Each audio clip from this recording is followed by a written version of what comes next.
in the last year of production, the 4th season, a person from the production office came up to me and said, "You know, I've just seen the credits for one of the episodes, and I had no idea that you did Pilot's voice." And I said, "Well, that's terrific. Great, thank you." Took you long enough. Prepare for immediate starburst. Nothing can stop me from killing you. You stole my life! Just get out!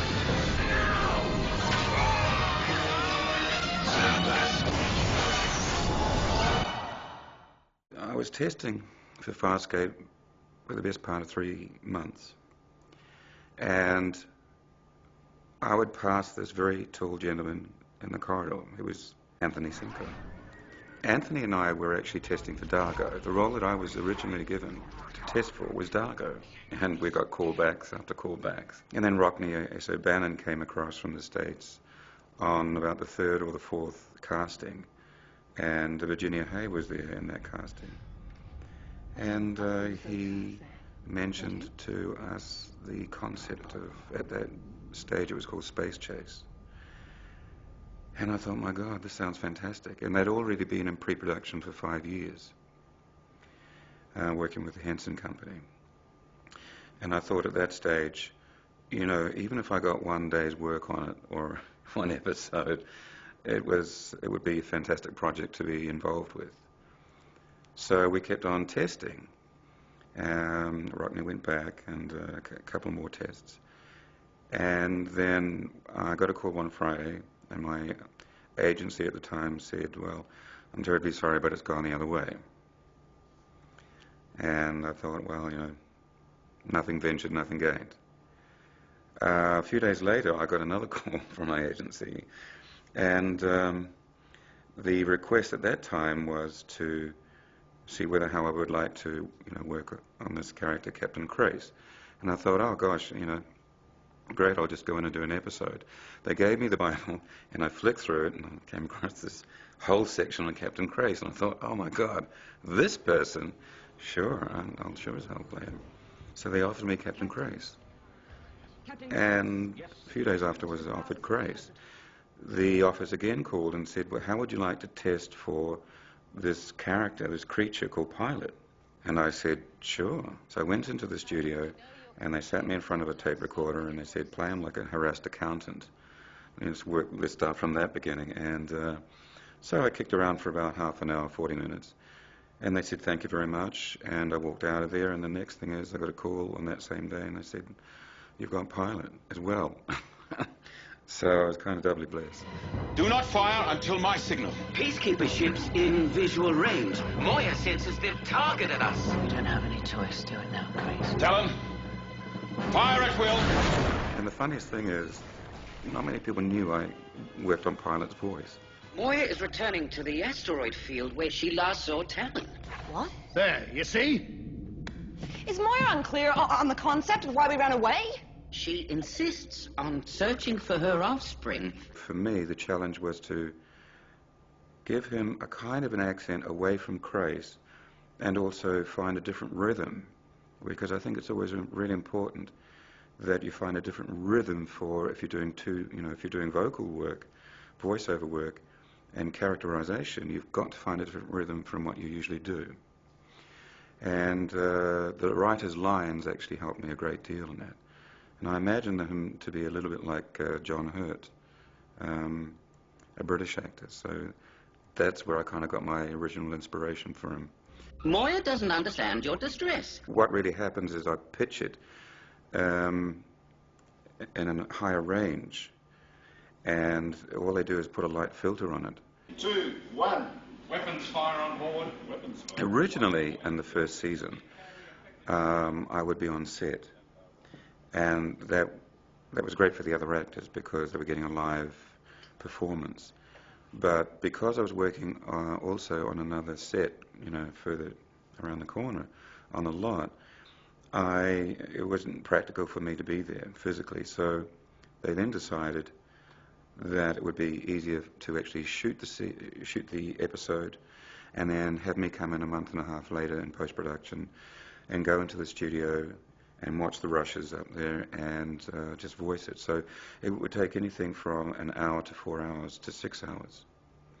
And then what also made it interesting was that I had to start, revoicing Crace as well, because the sets, weren't. We were working in a tin shed, basically. When it rained, you couldn't hear anybody. So the rushes, when the rushes went to the States, all you could hear was just the rain. And so we all had to go in and recreate our performances. Sometimes that was great, but other times it made our workload a lot heavier because, especially in most of my episodes from season 2 and 3, I would end up screaming a lot in those episodes, and I'd have to go in and do the whole performance again. And that was a real test and a challenge for us as actors. But, it actually meant that we could clean up some stuff as well.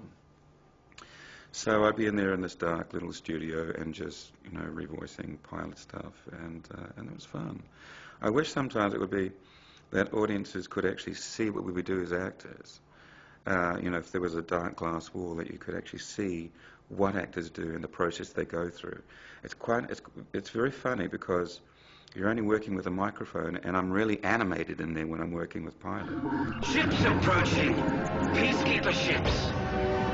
I would always try and imagine John Hurt's voice. And when I was traveling into the studio, I'd just do some vocal warm-ups at home before I got into the car. And then I would kind of locate his voice in my head. And then I'd be ready, and then I'd go in. Now, the interesting part, and so it wouldn't take me long to find Pilot's voice. What I did find interesting once was I was doing Crace first, and then I ended up doing Pilot second.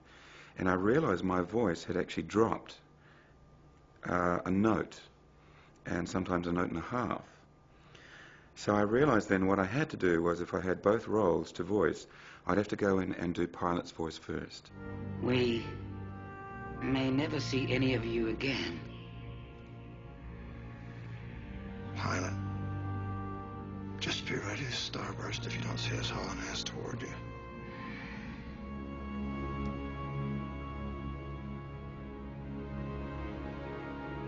You give Moya my love.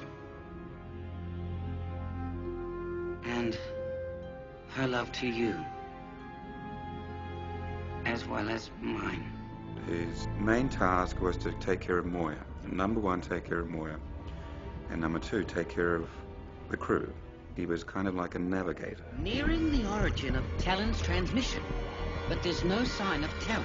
He may have fled further into the field. What I would have liked to have included in there more is his backstory.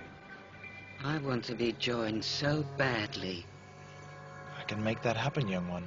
But the Elders have not yet decreed it to be my destiny. I offer you the chance to make your destiny. Look up. And what do you see? Stars. That's what I offer you. Stars. I dream of nothing else. But, of course, with a 45-minute show, you're really packing in a lot of information. Crace, on the other hand, his journey and where his kind of involvement, where we started, being this cranky, I always call him Captain Cranky. Talvo is dead. Struck down by a weak, pathetic, inferior being. It must be avenged!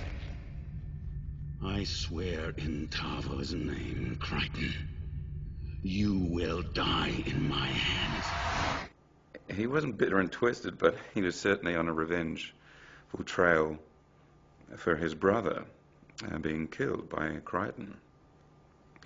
But after that journey kind of petered out. What was interesting then was the relationship he had with Crichton.